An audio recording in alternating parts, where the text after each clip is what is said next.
अब तक સાથેની વાતચીતમાં ડોક્ટર પ્રદીપ દલસાણીયા જણાવે છે કે નાના બાળકો જો વધુ સમય સ્ક્રીન પર પસાર કરે તો તેના માનસિક સ્વાસ્થ્ય માટે તે ખૂબ જ હાનિકારક છે. તેનો માનસિક વિકાસ પણ ધીમો થઈ જાય છે તથા બાળકોમાં ચીડિયાપણું, વાતચીત ઓછી કરવી, મોબાઈલ એડિક્શન થવા જેવી બાબતો હાલ જોવા મળી રહી છે. એવું સામાન્યપણે જોવા મળે છે કે નાના છોકરાઓ જેમ કે 0 થી 10 વર્ષની ઉંમરના હોય તો આપણે એને જોઈએ તો એના હાથમાં મોબાઈલ હોય અને મોબાઈલમાં કંઈક ને કંઈક એક્ટિવિટી કરતા હોય છે. માનસિક તકલીફોમાં જેમ કે બાળક પાસેથી ફોન લઈ લેવામાં આવે તો એ ચીડિયો થઈ જાય, ગુસ્સો થઈ જાય, એનું સતત મોબાઈલમાં ધ્યાન હોવાને લીધે એ ફેમિલી સાથે કે એના મિત્રો સાથે બહાર જવાનું ટાળે છે, વાતચીત કરવાનું ઓછું કરે છે, આઇસોલેટેડ થઈ જાય છે, એક જ જગ્યાએ લાંબા સમય સુધી બેઠા રહે છે અને સતત મોબાઈલની અંદર ગેમ્સ અને ઘણા બધા વિડીયોઝ ખાસ કરીને ઇન્સ્ટાગ્રામ રીલ્સ એ જોયા રાખતા હોય છે.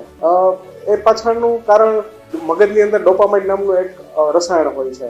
એ એન્જોયમેન્ટ એટલે કે સતત મજા હોય એના માટે જવાબદાર હોય છે. હવે જ્યારે બાળક ગેમ રમતો હોય ત્યારે એને સતત એ વસ્તુમાં મજા આવતી હોય છે એટલે મગજની અંદર ડોપામાઇન નામના જે રસાયણ છે એનો સતત વધારો થતો હોય છે.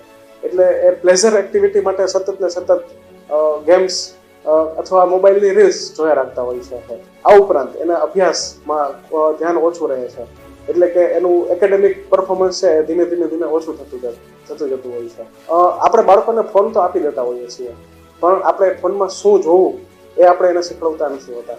અગત્યની વસ્તુ તો એ છે કે તમે જો બાળકોને બને ત્યાં સુધી ફોન એક ટાઈમ લિમિટ નક્કી કરી દો કે આટલા ટાઈમ માટે જ લેવાનો ફોન અને એમાં શું જોવું એ નાના છોકરાઓને તો ખબર ના હોય એટલે વાલીની એઝ અ પેરેન્ટ્સ એ ફરજ બને છે કે એમાં શું જોવું અને શું ન જોવું. આપણે મોબાઈલ ફોનનો ઉપયોગ જનરલી જોતા હોય તો બાળકને ચૂપ કરાવવા માટે અથવા આપણે ઘણી વખત મધર હોય એ જ્યારે રસોઈ બનાવતી હોય અથવા કંઈ બીજી એક્ટિવિટી ઘરની કરતી હોય ત્યારે બાળકને મોબાઈલ આપી દઈએ એટલે બાળક શાંતિથી થોડી વાર બેસી જતો હોય છે.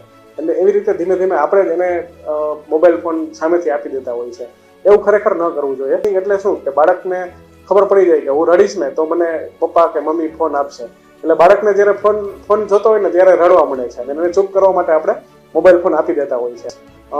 સમય પસાર કરવો જોઈએ, બાળકને ગાર્ડનમાં લઈ જવા જોઈએ, બાળકને બહારની દુનિયા બતાવવી જોઈએ. જો આમ કરવામાં આવે તો બાળક મોબાઈલથી દૂર રહેશે અથવા એક લિમિટ પૂરતો જ ઉપયોગ કરશે. પરંતુ આપણે ઘણી વખત જોઈએ છીએ કે ઘરમાં પેરેન્ટ્સ પણ મોબાઈલ ફોન લઈને બેસી જતા હોય છે.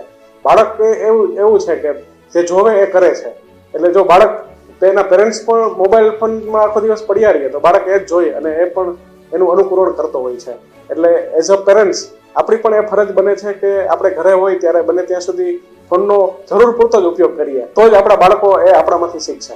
મેડિકલમાં જો બાળકને વ્યસન થઈ ગયું હોય અથવા ગેમિંગ એડિક્શન થઈ ગયું હોય, ઇન્ટરનેટ એડિક્શન થઈ ગયું હોય કે બાળક વધારે પડતો ફોનનો ઉપયોગ કરતો હોય, એઝ અ પેરેન્ટ્સ જો એના લક્ષણો દેખાય, એના લક્ષણો જેમ કે બાળકને જો બાળક પાસેથી ફોન લઈ લઈએ તો ગુસ્સો કરવા માંડે, એનો સ્વભાવ ચીડચીડિયો થઈ જાય, મોબાઈલ વગેરે રહી ન શકે, સતત ને સતત એમાં જ પડ્યો રહીએ, લોકો સાથે વાતચીત કરવાનું ઓછું કરી દઈએ, ઘરની બહાર જવાનું ઓછું કરી દઈએ. જો આવા લક્ષણો હોય તો આપણે એવું કહી શકીએ કે બાળકને મોબાઈલનું વ્યસન થઈ રહ્યું છે અથવા વ્યસન થઈ ગયું છે.